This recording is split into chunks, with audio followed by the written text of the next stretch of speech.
Welcome to How Can I Keep From Singing, a podcast where we explore the power of group singing. My name is Stuart Stotts, coming to you from rural Wisconsin, and my guest today is Heather Mae.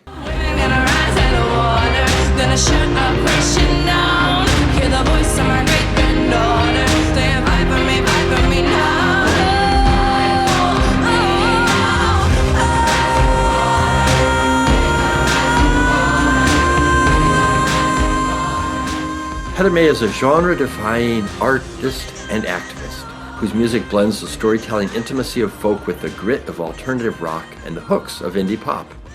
She writes anthems about mental health, queer liberation, survivor empowerment, and social justice, inviting listeners into a space of radical honesty and shared vulnerability.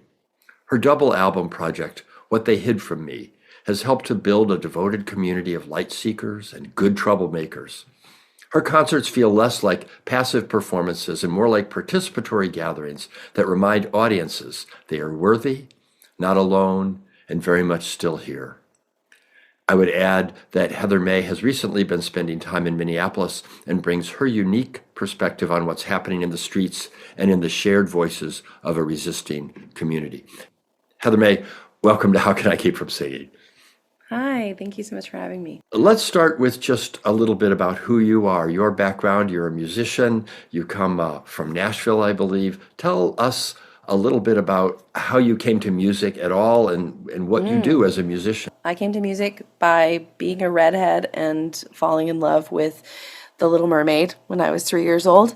I mean, who wouldn't want to own the sea and be, a singer?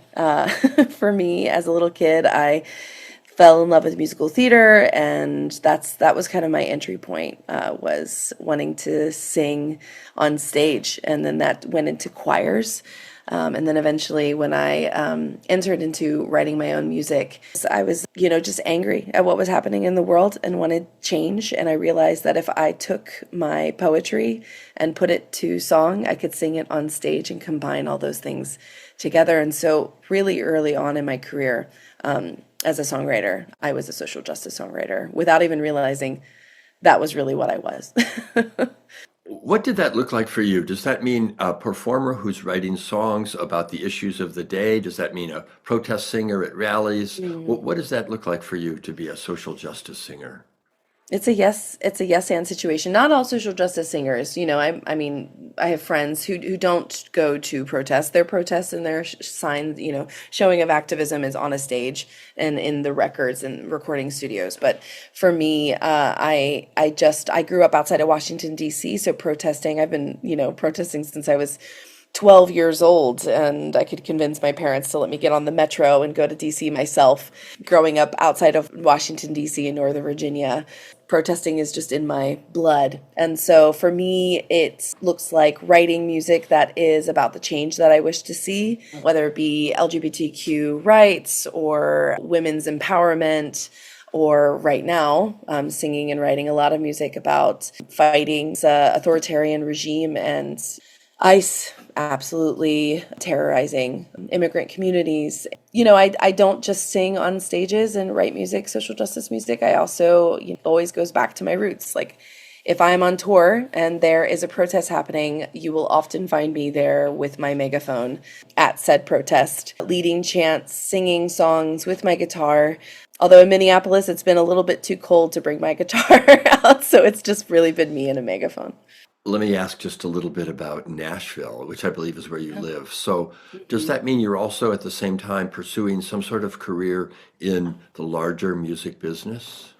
Pursuing a career in a larger music business is an interesting sentence, because the music industry has changed so much. Nobody really knows what they're doing anymore. Record labels are freaking out because of AI, and streaming rules everything, and it makes nothing for anyone. So I wouldn't say I'm pursuing a career. I would say I have a career, and I have been doing this music career since, the moment I grabbed a guitar. What I will say is that in Nashville, I am both a song chant leader, a songwriter who writes with other artists, and a touring musician. There are times when I wish I could be home more, rather than touring as much as I do. But I have a very strong feeling that I will be forced to be home a lot more given this current administration, with their eyes on Tennessee and wanting to make it a poster child for the legislation that they will be passing that will basically legislate the ability for ICE to do what they're doing right now. So, why Minneapolis? You live in Nashville. Why did you come up to Minneapolis? I was in New Orleans 3 weeks ago. I was at the International Folk Alliance International Conference, and I happened to be attending a peer-to-peer support group for activists and change makers. The moment I found out and was a friend texted me saying, "Have you heard there's been another murder by ICE?" That was where I learned that Alex Preddy had died. And I just texted my partner, who is also a social justice songwriter. Her name is Chris Matthews. And I messaged her and I said, I'm going to Minneapolis. And her response was just, yeah, I figured this might happen.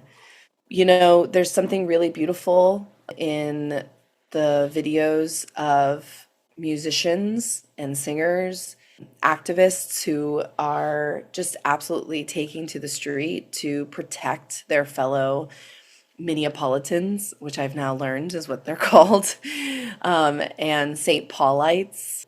It is a form of community care I have never seen before. And as a long time activist, I remember watching before New Orleans. I remember watching the videos and seeing there's something different here. So there's something different happening here. So many just normal people, just who are not even, they wouldn't even identify as activists, are taking to the streets.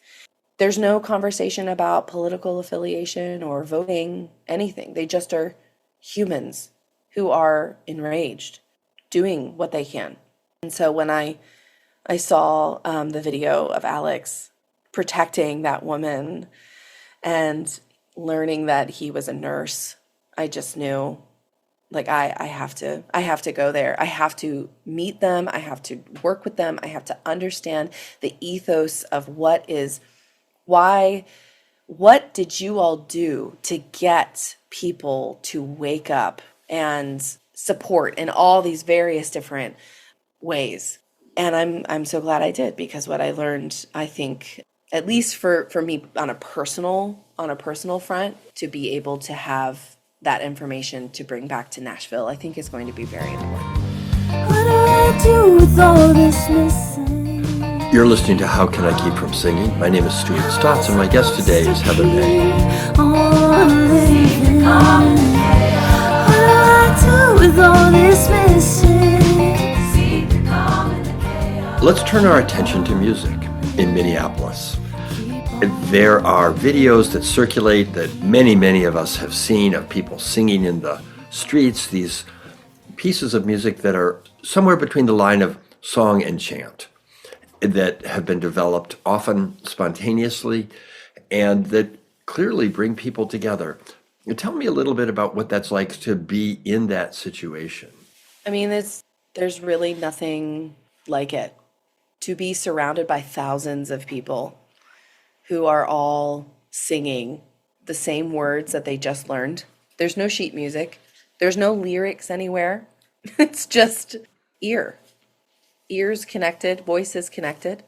You know, I one of the things that I say, because I teach song chants. I teach teachers how to lead and teach other people how to chant, and how these types of songs, and how to go from singing in your church to singing in a street, at a protest, how to create these kind of singing circles. I've been doing that for years. And then I went to Minneapolis, and this level, this amount of humans, many of which do not sing. I can't even really explain how it feels. It is an energy. It's a type of hope that I haven't felt in a long time. I will say that. I'm finding myself stumbling over words, which I don't, Stuart, I don't often stumble over my words, but I will be honest with you. It's a feeling that I haven't felt in a very long time. I appreciate the depth of emotion that you're talking about, and I think many of us on the outside have seen that and responded in some sort of similar way. We've Yeah. never seen videos of streets filled for blocks with people singing. In a regular sort of American city, you might see it in New York or DC, but this is Hmm. Minneapolis, and there's something going on there. You've taught people about chanting and Hmm. street chanting and so on. If you were to offer a quick class in how to be effective in doing that, what are some of the things that you teach? I say singing is like what Buddy the Elf describes. People are so afraid of singing because they think that they don't have a good singing voice. Buddy the Elf from the classic, holiday movie says singing is a lot like talking, except your voice is longer and louder and the notes go up and down. But that's really all it is. If you can cry, you can sing. If you can shout at a football team, like what's the football team in Wisconsin? Green Bay The Packers. Green Bay Packers, yeah. Yeah, if you could be like, "Go Packers!" Like you can sing, no justice, no peace. Like you can do that. It is the same. They're the same instrument. It's the same clarinet. It's the same violin. It's in your body. And singing is in our ancestry. It is in our make. It's in our body. It's in our bones. I have seen people who have never sung in a group ever before, who have never who've never done any kind of resistance work, that suddenly a group around them is singing, a chant, and they are right there. And they're filling in that middle ground to just and every voice right now is needed. I think one of the things that I say to anybody who will listen is singing and I'll say singing and music is a gentle entry on the on-ramp to resistance, to change, to any good trouble that is required to access liberation for all. Music is a gentle entry into that work. Some people are really scared, and rightfully so. Like we're now seeing innocent people who are just trying to protect other citizens in our country who are using their voice and their body, and we've now seen multiple murders. So I understand being afraid. Some people don't want to just go onto the street with a protest sign, but they would be willing to go to a church with a friend who says, just come sing songs of hope with me. And there at these spaces, they are then offered opportunities to join a mutual aid effort, like a food bank, or signing up for being an escort for kids to go to school, signing up to support rent assistance for people who are sheltering in place. It's a beautiful, beautiful entry for good trouble. It sounds like from what you're saying, Heather Mae, that the singing that takes place in Minneapolis has a slightly different quality than what you've experienced before in a long history of street protest and singing. How would you describe that difference? I came into Minneapolis like ready, like fiery and ready to go, expecting that I would meet the people who are doing this singing style music resistance, expecting them to be just as fiery as me, megaphone in hand, singing at the top of their lungs. Like I expected that, and what I actually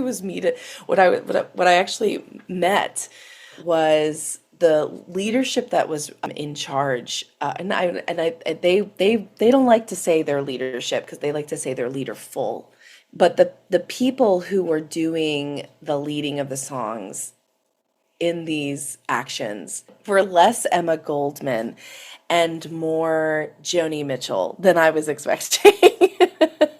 The songs are from, what you would see in like a Unitarian church. It's very melodic and very almost like nervous system regulating. So less like, no justice, no peace, no justice, no peace. Like less like fiery, repeated, quick, short, staccato singing, right? Where anybody can jump in, like, no justice, no peace, no justice, no peace, singing like that, where it's almost a chant and almost a song, but somewhere in that middle where anybody can join in. Less like that, and more like, hold on, hold on. For me, I would have been shy. Before Minneapolis, I would have been shy sharing that with a group of 1,000 people or a group of 300 or a group of 30. The beautiful thing that's happening in Minneapolis is what we're seeing videos of is these giant groups of people taking to the street. But what you're not seeing is these groups are a collective of pods, of smaller groups who are doing this exact same thing, but at the vigils, outside of enterprise car rentals. They are outside of the hotels where ICE is staying. They're just standing on the street corner where a family was recently detained. And they know there's a couple people still in the house and they just want to sing to them. To go back, like I don't know if I would have had the bravery, even as a singer, to present a melodic line like, hold on. I don't know if I would have presented that to a group. And yet, here they are having singers and non-singers together in a room. And you watch those videos and it sounds like they've been singing together for decades. What I have noticed is that a lot of the songs in all the trainings and in the that we did and all the various activations at the vigils and on the street corners and everything that we were doing, that I was witnessing and working with them, it was never ending. These songs, they had complex rhythms. They were throwing everything out there that, like, even I, in the work that I do, I don't know if I would have done that. And it really makes me reevaluate, like, my own bias. I have always said, right, music is an easy entry, but I also had my own bias that was pigeonholing what I would offer. But there in Minneapolis, they're throwing everything out, and they're just like, if you just jump in. No, you don't need sheet music. Just jump in.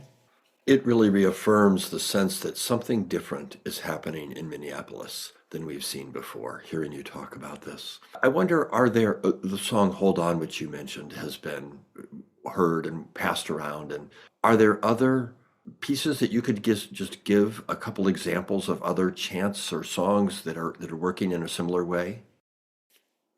Yeah, one of the ones that was the most surprising, and I really would love to, like, focus on that, just how interesting and different the writing is currently in Minneapolis because it is written on the fly. Often the new songs that you're hearing that maybe you have not heard before are not ones that are pre-written. They are being written right now. And one that we sang with Singing Resistance was written by one of the leaders, Annie Schlafer, and she wrote this specifically, I'm pretty sure the night before an activation where we walked from hotel to hotel where ICE was staying downtown in Minneapolis. I think it's called You're One of Us, but I'm not. Maybe it could be We Won't Let Fear Divide Us, but it goes like this. You're one of us, you're one of us. Who knows there is love and pain inside us. We won't let fear divide us. You're one of us. You're one of us. Who knows there is love and pain inside us. We won't let fear divide us. We won't let fear divide us. So you can hear like Stuart, those minor melodies, like you wouldn't normally, and I don't know about you, but like I've had all of the music and communal singing. That's not really like a melody line you often hear, like that kind of modality, that kind of feeling musically is not often. It just sounds different. But I think that's something that is really, I'm excited to see how this shifts musical resistance. It's boots on the ground writing. It is people in their homes who are mad, who are channeling what they're feeling from the thing that they probably saw that morning, that they're writing a chant. They're writing a short 6-4, lyric song, and then the next day teaching it. And then immediately you're hearing hundreds of people, thousands of people singing along with them. It's interesting because the analogy in singing resistance is usually the civil rights movement. And those songs came out of the Black spiritual tradition, and the songs were adapted. So people came to the world and to the actions with a sense of music already embedded in them that they could then draw and change the words to fit the situation. This is something very different. First of all, you have people who aren't necessarily coming from a singing tradition, but you're also having these, as you say, musically, they're very different. This is not what I would expect. I've written songs for rallies. I wouldn't write that song, right? I would write something much simpler and more straightforward. And yet, this is what people are using. And it's something very beautiful and powerful that's happening. And I think this idea of the spontaneous writing, as in, this is a reaction to this moment, only lends even more power. I mean, social movements like the Civil Rights Movement and Black Lives Matter have publicized and organized around the truth that we have experienced the result of decades-long white supremacists organizing on the right, domestically, globally, and neoliberal politics from Democrats and Republicans. It has led us here, and we have to use we all have to unite to fight the power of the systems that are repressing us and continually, forcing acts of violence upon us. And the problems of racial injustice, economic injustice, they cannot be solved without radical redistribution of political and economic power. That was Martin Luther King. And we see these connections in this current movement with all of us who are doing this kind of singing collective justice work. We are seeing these connections to the Black Lives Matter movement, where people took to the streets to call to defund and abolish the police. But this is something that it far dates the civil rights. You have countries who have used music for calling in other people to resistance. There have been countries for generations who have been using music to overthrow similar situations that we find ourselves in America. It's been really moving as a songwriter and as a social justice songwriter, as an activist, to be working alongside people who are not in folk music, who aren't just songwriters like me who have a guitar. There are groups like Teacup, Twin Cities United Performers, who have been working together as across genres, multi-genres of artists who are, hip hop artists, punk bands, to DJs, to spoken word, who are creating collaborative projects. You have artists that aren't just singing together, but are actually creating opportunities for recording, audio engineers who are bringing in these groups, recording them, and then distributing them so people can learn, not just from videos, but from recalling and having this very grassroots guerrilla listening to music that is being written in the moment and then can be sung anywhere, not just in Minneapolis and the Twin Cities. It's really beautiful seeing how music is currently aiding in the resistance and how this is not new. Having artists uniting together, bringing in non-musicians, non-singers to create change. It's really something to watch. It is certainly part of a long tradition, often an underground tradition. And yet there is, as you've said, some new permutation happening here in Minneapolis. And I will be curious how this affects you going forward as a social justice singer, what lessons you'll be learning or implementing or adapting a year from now, because the struggle, of course, is not done. I'm also just curious how it will affect your writing over the next years and what it will bring to your own street activism. Heather Mae, I want to thank you for talking with me here today. I'm very moved by having your on the street view of not only what's happening politically, but what's happening musically, that there is something there going on that we all could learn and admire and respect and draw from. Thank you very much for talking with me today. Thank you for having me, Stuart.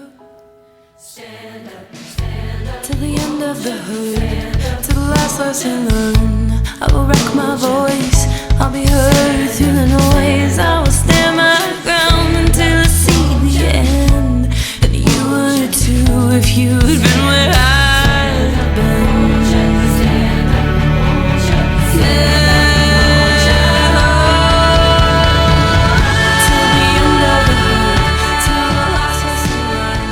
You've been listening to How Can I Keep From Singing, a production of Common Arts.